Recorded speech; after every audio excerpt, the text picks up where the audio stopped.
નમસ્કાર મિત્રો, સ્વાગત છે તમારું ગુજરાતી ટીપ ચેનલની અંદર. તો દોસ્તો, સ્પર્ધાત્મક પરીક્ષાઓની અંદર પૂછાતા કમ્પ્યુટર લક્ષી જે પ્રશ્નો અને તેના જવાબની સિરીઝની અંદર આપણે ભાગ 5 જોઈ રહ્યા છીએ. તો જે મિત્રો હજુ સુધી અમારી ચેનલ સબસ્ક્રાઇબ નથી કરી તેને ખાસ જણાવવાનું કે અમારી ચેનલ સબસ્ક્રાઇબ કરી અને સાથેનું બેલ આઇકન જરૂર દબાવે, જેથી કરીને આ સિરીઝ અને નવી સિરીઝના અમે વિડીયો અપલોડ કરવી કે તરત જ તમને નોટિફિકેશન દ્વારા જાણ થઈ શકે અને તમે તરત જ તેનો સદુપયોગ કરી શકો. તો ચાલો આગળ જોઈએ. પ્રશ્ન 201, રેમનો સમાવેશ કેવા પ્રકારની મેમરીમાં થાય છે?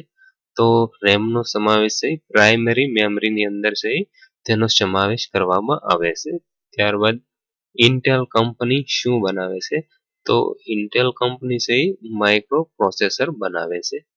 ત્યારબાદ જોઈએ કયો સોફ્ટવેર DBMS સોફ્ટવેર છે? તો જે ફોક્સ પ્રો નામનું જે સોફ્ટવેર આવે છે તે DBMS સોફ્ટવેર કહેવાય છે. ત્યારબાદ જોઈએ આપણે ટ્રાન્ઝિસ્ટરની શોધ ક્યારે થઈ હતી? તો ટ્રાન્ઝિસ્ટરની શોધ 1948 ની અંદર કરવામાં આવી હતી.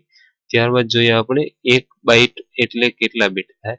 તો 1 બાઇટ એટલે 8 બીટ થાય, બરોબર. ત્યારબાદ જોઈએ આપણે CD-ROM નું પૂરું નામ શું છે? તો CD-ROM નું પૂરું નામ છે compact disc read only memory. ત્યારબાદ જોઈએ આપણે DIL નું પૂરું નામ શું છે? તો DIL નું પૂરું નામ છે ડ્યુઅલ ઇન લાઇન. ત્યારબાદ જોઈએ આપણે કમ્પ્યુટરને ફરીથી ચાલુ કરવા કઈ કી વપરાય છે? તો કમ્પ્યુટરને ફરીથી ચાલુ કરવા માટે control plus shift plus delete button વપરાય છે. ત્યારબાદ જોઈએ આપણે ઉચ્ચ સ્તરીય ભાષામાં લખાયેલ પ્રોગ્રામને મશીનની ભાષાની અંદર તબદીલ કરવા માટે શેનો ઉપયોગ થાય છે? તો ઉચ્ચ સ્તરીય ભાષા લખાયેલા પ્રોગ્રામને મશીનની ભાષાની અંદર તબદીલ કરવા માટે કમ્પાયલર લગાવેલા હોય છે, જેની મદદથી આ કમ્પાયલરની મદદથી ઉચ્ચ સ્તરીય ભાષામાં જે લખાયેલા પ્રોગ્રામ છે તે મશીનની ભાષાની અંદર તબદીલ થતા હોય છે. ત્યારબાદ જોઈએ આપણે લેસર પ્રિન્ટરની અંદર અક્ષરો છાપવા માટે વપરાતો પાવડર જેવો પદાર્થ ધરાવતું યુનિટ કયા નામે ઓળખાય છે? તો લેસર પ્રિન્ટરની અંદર અક્ષરો છાપવા માટે જે પાવડર જેવો પદાર્થ વપરાય છે આ યુનિટને આપણે ટોનર તરીકે ઓળખતા હોય છે. ત્યારબાદ આપણે જોઈએ CPU ની ઝડપ પ્રથમ પેઢીના કમ્પ્યુટરમાં શેમાં માપવામાં આવતી હતી? તો CPU ની ઝડપ પ્રથમ પેઢીના કમ્પ્યુટરની અંદર મિલી સેકન્ડની અંદર માપવામાં આવતી હતી. ત્યારબાદ જોઈએ આપણે ફક્ત વાંચી શકાય તેવી મેમરીનું ટૂંકું નામ શું છે? તો ફક્ત વાંચી શકાય તેવી મેમરીનું ટૂંકું નામ છે રોમ. તો હવે સાથે સાથે આપણે રોમનું પૂરું નામ પણ જોઈ લઈએ. તો રોમનું પૂરું નામ છે રીડ ઓનલી મેમરી. ત્યારબાદ જોઈએ આપણે અંગત કમ્પ્યુટરમાં સૌથી વધુ પ્રચલિત OS એટલે ઓપરેટિંગ સિસ્ટમ કયું છે? તો અંગત કોમ્પ્યુટરની અંદર સૌથી વધારે પ્રચલિત ઓપરેટિંગ સિસ્ટમ છે વિન્ડોઝ. પછી તે ગમે તે વિન્ડોઝ 7 હોય, વિન્ડોઝ 8 હોય કે વિન્ડોઝ 10.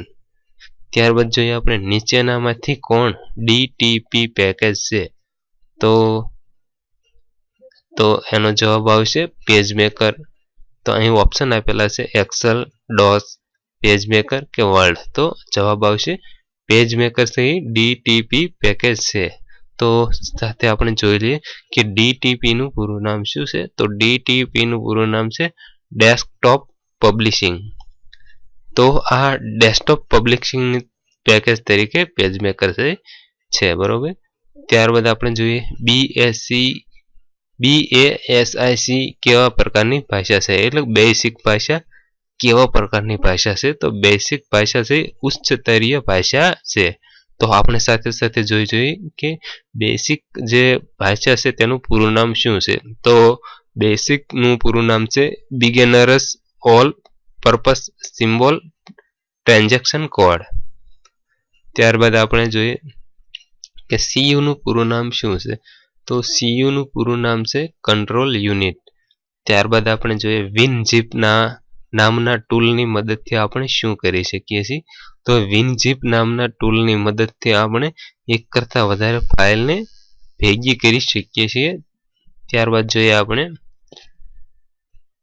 કાગળ ઉપર આઉટપુટ લેવા કયા સાધનનો ઉપયોગ થાય છે.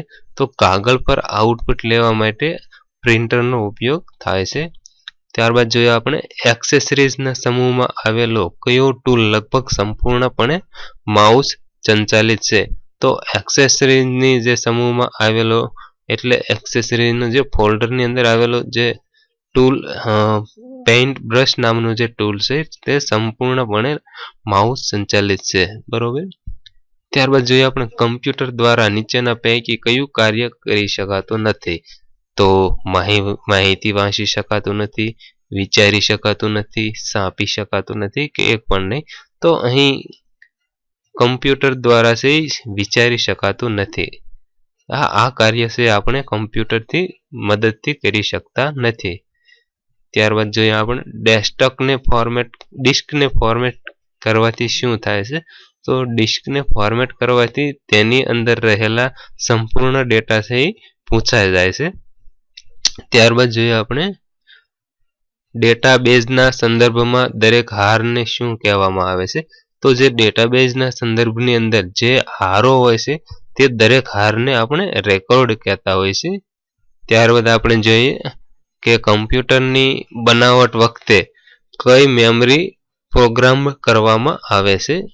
તો કમ્પ્યુટરની જ્યારે બનાવટ થાય છે ત્યારે રોમ મેમરીને પ્રોગ્રામ્ડ કરવામાં આવે છે.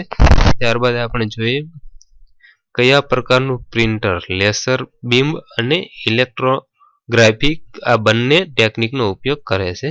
તો લેસર પ્રિન્ટર જે છે તે પ્રિન્ટર લેસર બીમ અને ઇલેક્ટ્રોગ્રાફિક આ બંને ટેકનિકનો ઉપયોગ કરે છે. ત્યારબાદ જોઈએ આપણે બધા જ બાઇનરી નંબરને રજૂ કરવા માટે કયા ડિજિટ્સનો ઉપયોગ થાય છે. તો બધા જ બાઇનરી નંબરને રજૂ કરવા માટે A and B બોથ ડિજિટનો ઉપયોગ થાય છે. ત્યારબાદ જોઈએ આપણે લાઇન પ્રિન્ટરમાં ઓછામાં ઓછી કેટલી લાઇન પ્રિન્ટ કરી શકે છે.